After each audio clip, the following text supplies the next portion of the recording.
Hi, Hello. hello. Hi, hello Magan Kuya Vince. magandang Medyo hapon. matagal. Magandang Oo, hapon.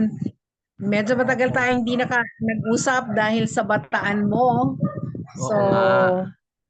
At saka medyo unpredictable ang panahon, hindi malaman kung uulan o aaraw at maraming totoo. mga Kaya, pangyayari ngayon. Grabe. pero ang maganda, wala na daw El Nino Kuya Vince. And we have to thank God about it. Kami mga nagtatanim, masaya kami dyan.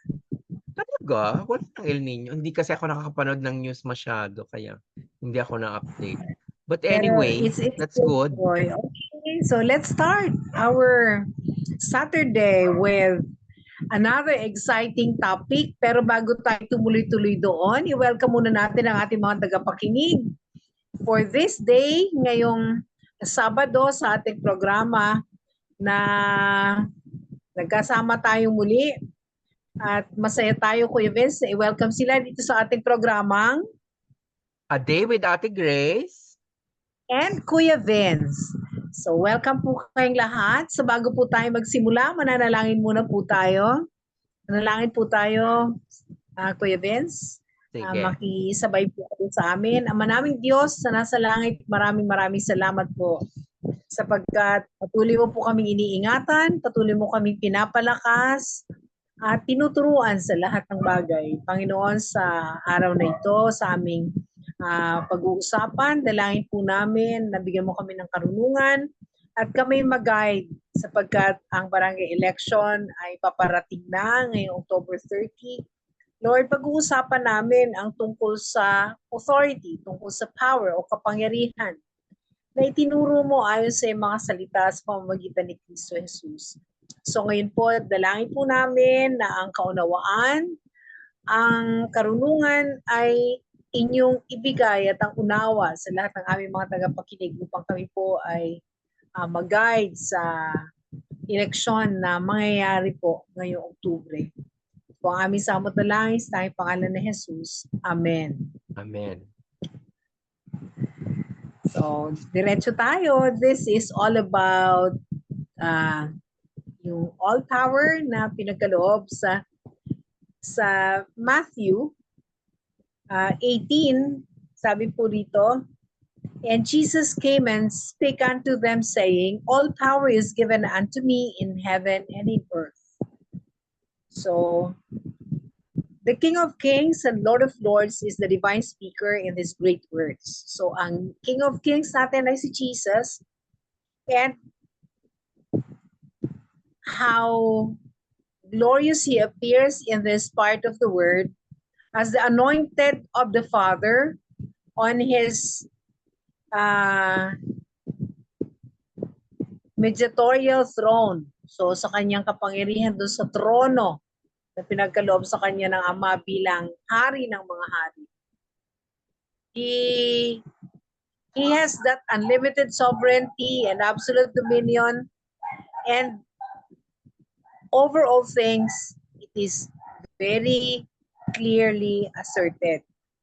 So he who was by nature the supreme and mighty God was pleased to take the form of a servant.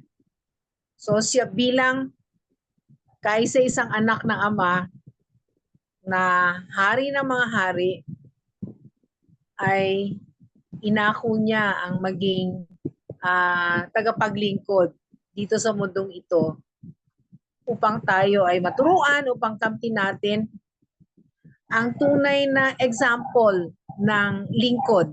Kasi di ba ngayon ang tawag po natin sa mga elected officials natin sa gobyerno, ang tawag natin is public servant. Pero ang nakakatuwa, servant ang tawag sa kanila, pero they are wanting to be served by the people.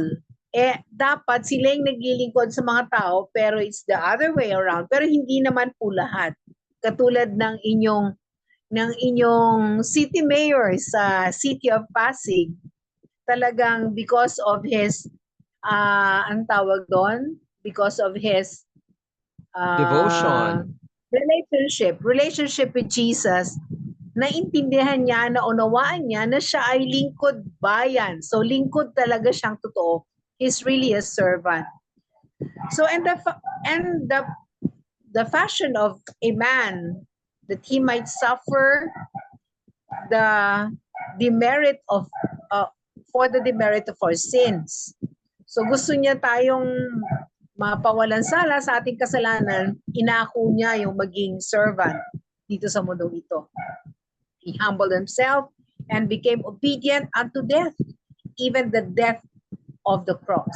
So yung kamatayan na the most humiliating death experience ay inako ni Jesus, for which God the Father hath highly exalted him and given him a name above every name, that at the name of Jesus every knee shall bow and every tongue should confess that Jesus Christ is Lord.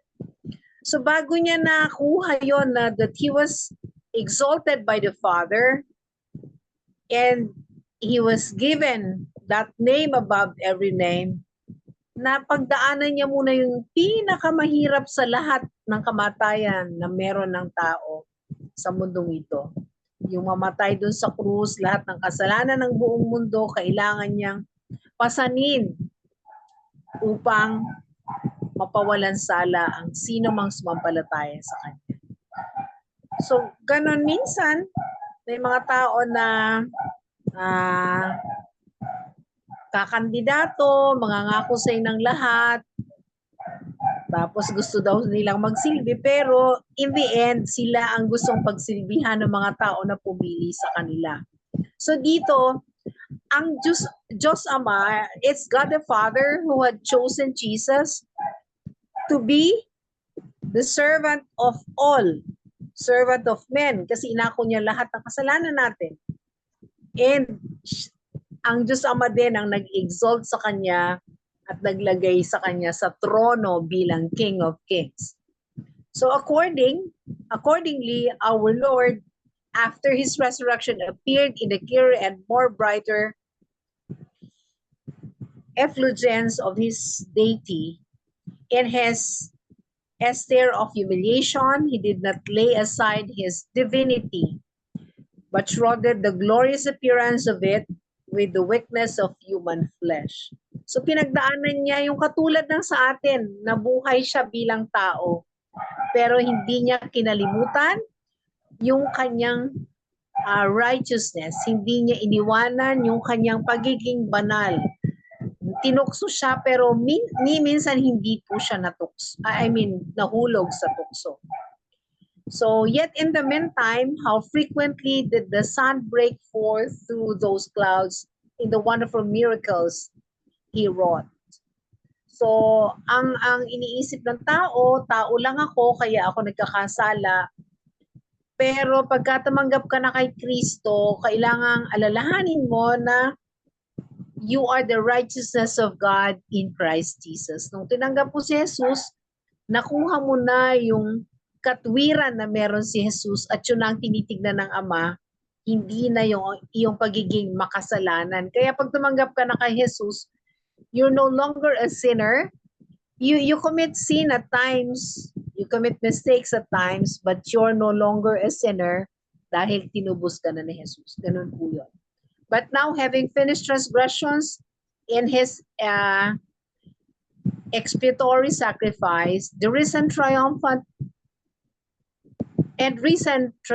over death and hell, as the due reward of His sufferings, He has power over all flesh, and all power in heaven and on earth given unto Him. So yun yung reward. Nung natapos siya doon sa krus at siya'y nabuhay na mag-uli, lahat na ng kapangyarihan na ipinagkaloob na sa Kanya ng Ama, sa langit at sa lupa. And yun yung Kanyang tinanggap, and He has the grant of unlimited dominion and government. He only accepted who put all things under Him. So, yung Ama lang na sinusunod niya ang tinatanggapan o pinagagalingan ng mga commands o commandments na kanyang ginagawa. Pero lahat na ng kapangyarihan ipinagkaloob na sa kanya ng Ama dahil doon sa kanyang tinapos doon sa krus at siya'y muling nabuhay. Hence we have this most natural observation from the text. Jesus Christ is the head and fountain of all power. So, kung gusto natin maglingkod, alalahanin natin ng pinanggagalingan ng lahat ng kapangyarihan na meron ng tao ay si Jesus, kaya dapat yung tinatanggap nating kapangyarihan at posisyon dito sa mundong ito, ariin natin itong banal sapagkat ang pinanggagalingan ng lahat ng kapangyarihan ay si Jesus na siyang katwiran ng ating Ama. So mamaya sa patuloy natin pag-uusap, mas lalo po nating maiintindihan. And so this, by divine help, we shall endeavor to discuss yung lahat ng patungkol po dito na ipagpapatuloy po sa atin ni Kuya Vince ngayon. Okay, Kuya Vince? Yes, okay. This is by divine help, sabi mo, di ba? Kailangan Yes. talaga ng ating ng tulong. Kailangan natin ng tulong sa Panginoon para ma-achieve itong mga bagay-bagay na ating pinag-uusapan ngayon. May mga puntos-puntos tayong pag-uusapan katulad ng what is intended by power and all power. Ano ba talaga yung bakit may ganon? Bakit meron tayong power na kailangang yakapin at tupdin, no? How Jesus Christ is the head of the fountain of all power. Yan yung sinasabi mo kanina. Siya kasi yung talagang pinanggagalingan ng power na ito. Paano natin i-apply ito? Yan ang ating pag-uusapan, no? One, I am to show what may be here intended by power and all power in heaven and earth. Ayan yung sinasabi ni Jesus, no? Sa katulad ng sinabi mo kanina. Ang power is a word of large and extensive sense. Ibig sabihin talaga namang may kakaiba. Ang tao kasi, ang hilig-hilig sa mga power, pero kung saan-saan kinukuha yung power. Hindi ba? Yung power, kadalasan ng mga power na kinukuha natin, hindi naman sa atin o hindi naman sa Panginoon. Kasi yun ang pinakamadaling makuha. Ang power ng kasalanan. Napakaraming, meron tayong likas na kasalanan sa ating katawan na hindi nakakatulong o at the end of the day, nakakasama sa mga relasyon. Yung power na yan. Kanya, kasi hindi nanggagaling kay Kristo, di ba? Dahil extensive sense, di ba, ang sinasabi nung power na yan. Yung intended na power, kailangan galing sa langit, di ba? Yung para kahit meron tayong power na ginagamit, humble pa rin tayo. Kaya maraming mga kumukuha ng powers, lalo kay Satanas, yumayabang kasi, tandaan nyo, pagka meron tayong kapangyarihan, tapos yumayabang tayo, hindi galing kay Lord John. Kasi kapag ang kapangyarihan na ating tinatamasa at ipinamamahagi ay nanggagaling sa Panginoon, tayo ay mapagpakumbaba pa rin kahit may power tayo. Tandaan natin yon, ha? Importante yon. Power is a word of large extensive sense, especially here, where our Lord declares it to be all power in heaven and in earth. O, ibig sabihin, heaven at saka earth. So, ibig sabihin, magkasama, no? Yung power, pwede rin natin ma-achieve dito sa earth, kahit galing sa heaven. Bakit? Correct. Through Jesus Christ. Through Amen. Jesus Christ.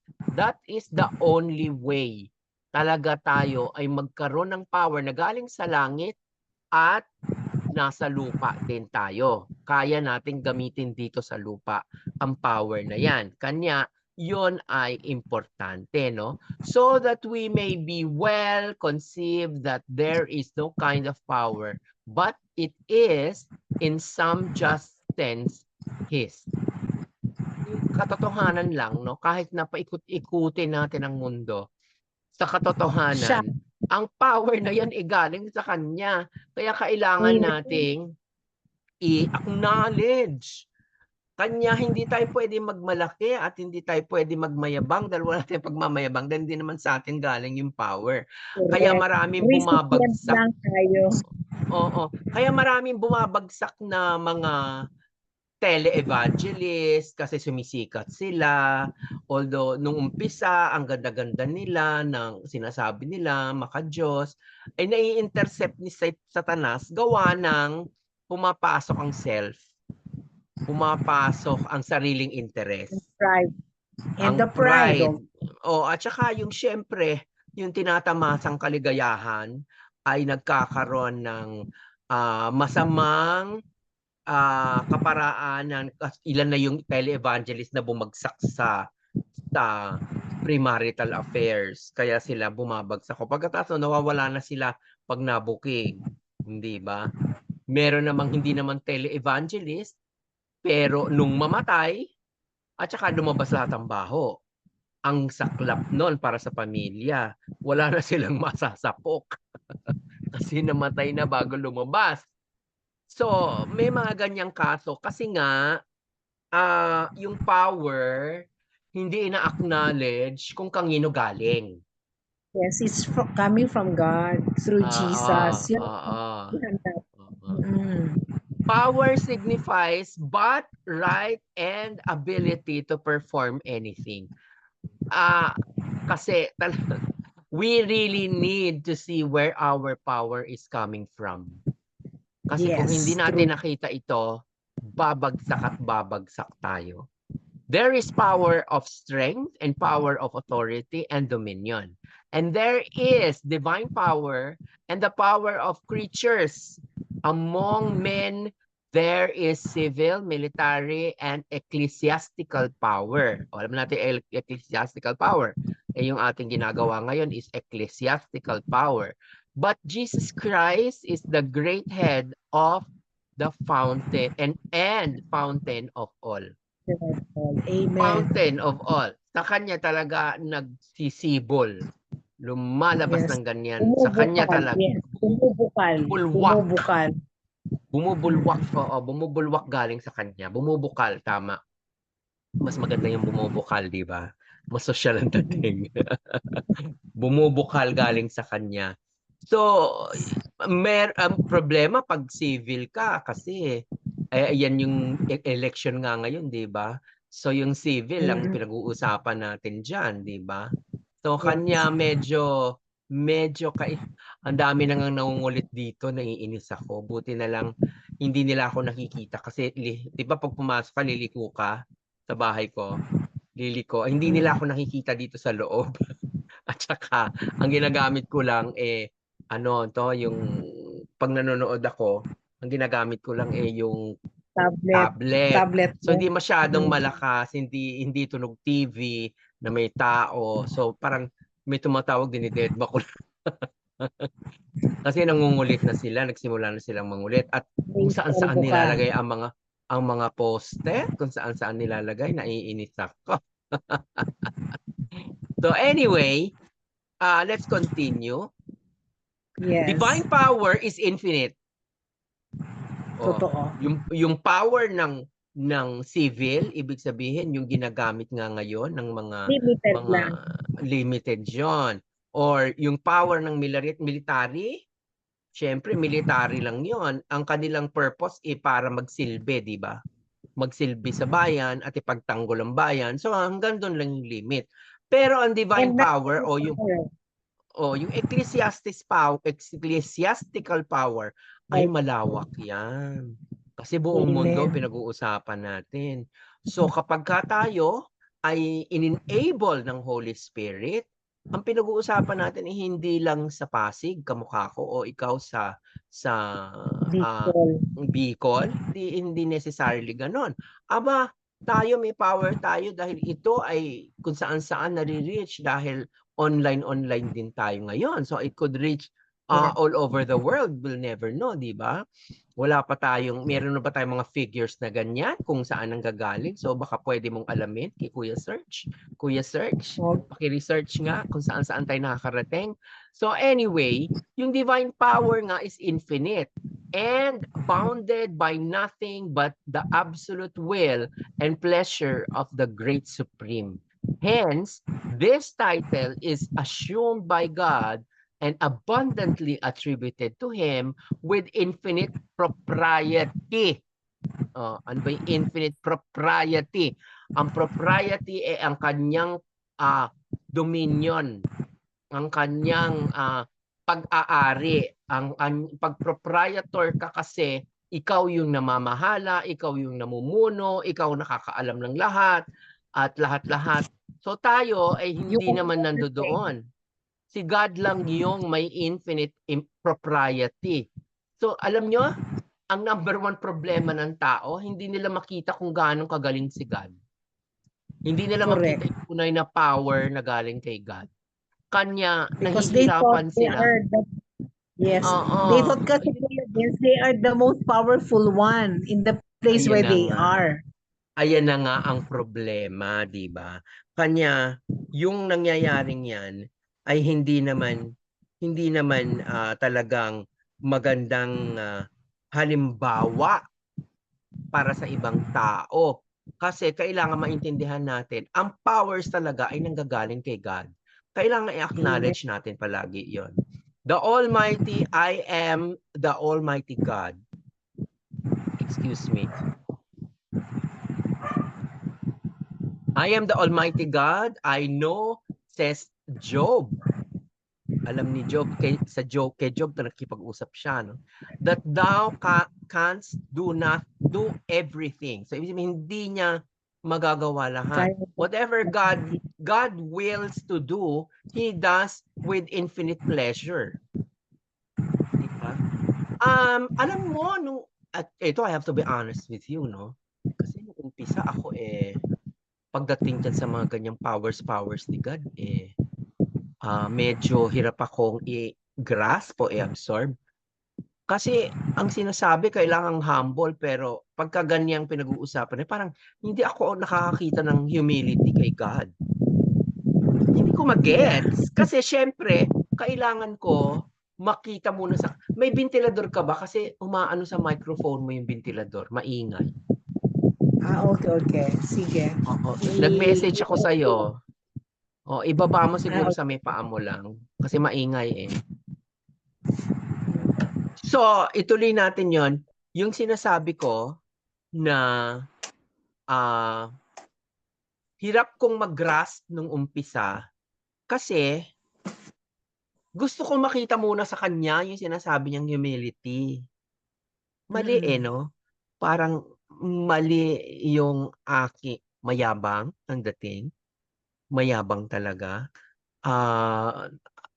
Sinabi ko yan kay God talaga nung panahon na yon na nababaliw ako kasi hindi ko magets yung sinasabi mong power na nanggagaling sa'yo.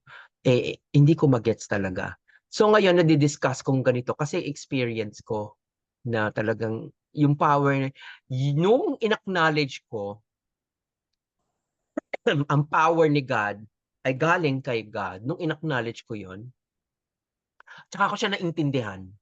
Ganun lang pala ang kailangan ko. Kailangan ko lang i-admit sa sarili ko na wala akong powers. Kasi alam nyo, mga kapatid, galing ako doon sa galing ako doon sa nagawa ko ang impossible, especially nung 80s. Hindi marami ang nakakapagpa-sex exchange nung araw. Para ma-achieve ko yun nung 80s, nako, yabang na yabang ako sa sarili ko. Kaya kasi ko self-made. Kaya ang hirap sa aking maintindihan, sa akin pa lang, wala pang Diyos, may powers na ako. Hindi nyo naiintindihan yun kasi hindi kayo ganon. I can understand that. Hindi, kasi talagang, para sa akin, makapangyarihan kasi nagawa ko ang hindi nagawa ng ibang tao. Hirap ang ibang taong gawin yun. Extraordinary. So, feeling ko na kaya mayabang ako noon talaga. Yung yabang ko, hindi masyado makikita, pero ipapakita ko sa ganda ko. Yung yabang ko. At bilib na bilib ako sa sarili ko na maganda ako. Kasi yung mga na-achieve ko sa mga gamot na iniinom ko, kakaiba, masyado akong elated. Yabang na yabang ako talaga. So hindi ko 'to magets itong concept na ito. Kanya ini-explain ko sa inyo, baka may nakikinig diyan na medyo may ganyan, yung mayaman na, maraming pera, lahat nagagawa niya, hindi siya nagkukulang sa mga bagay-bagay na kailangan niya sa buhay, kaya medyo may sarili siyang powers, hindi ba? Parang hindi niya feel ang power ni Lord. Oo, yun. Kaya ini-explain ko 'to kasi galing ako diyan. Kanya ang tindi ng pag-humble sa akin ni God on that level. So, ewan ko lang kung naiintindihan ng tagapakinig natin yung sinasabi ko 'no, pero, iba ako. Iba ako. I mean, if I say that, I say that with, great power 'no, 'pag sinasabi ko yung kung sino ako nung araw. Kanya kumbaga ang tagal ng paggo-groom sa'kin ni God dito sa ganitong trabaho. Kanya hindi na ako makaalis, kasi 'pag umalis ako babalik ako dun, sure yun. At, muli na naman akong pag-aari ni Satanas, ayoko na maging pag-aari ni Satanas. So kanya ako ay nagpupursige. Kahit marami akong nararamdaman ay sige lang, sige lang, sige lang. Ibig sabihin physically, marami akong nararamdaman kasi matanda na at hindi naman ako kasing jolly-jolly at galaw ng galaw. Gustuhin ko mang gumalaw, hindi ako makagalaw ng the way I want it or the way I used to be. So, tumungtong sa silya natatakot ako kasi may bigla akong gumaganon, nahihilo kang bigla. Yung tatayo lang ako sa lectern doon sa church, doon sa may podium, tatayo lang ako doon. Kailangan nakakapit ako kasi minsan gumaganon-ganon ako. So marami na akong Kaya. hindi na kaya. So kanya, good din naman yon kasi nga on this level of power, naiintindihan ko siya. Whatever God wills to do, He does infinite pleasure. The Almighty faith gives immediate existence to things and nothing can resist. Excuse me. It equally creates, preserves, and governs all things. Automatic. Automatic yon. So, I think medyo ikat na natin ito kahit medyo maaga-aga pa at haba-habaan na lang natin maya-maya kasi medyo mahaba itong susunod. Kung sabagay, pwede ko itong hatiin at ituloy ko mamaya. Yes, pwede. Sige, tuloy natin. How marvelous and surprising the all in enlivening or whatever agency of the divine power in every successive hindi, ituloy na lang natin 'to mamaya. Kanya tama naman yung aking ng oras. So itutuloy natin 'to mamaya, itong page 8. Okay? So, maaaring ikaw na magtuloy niyan, ate, mamaya sa page 8. So, let's go and have our break at So, Kuya magkakaroon tayo ng Serge, music. pagkalat na muna dyan. Take it Okay, away. take it away, Kuya Serge. Take it away, Kuya Okay. Serge. See you later. Okay, bye-bye muna for a moment.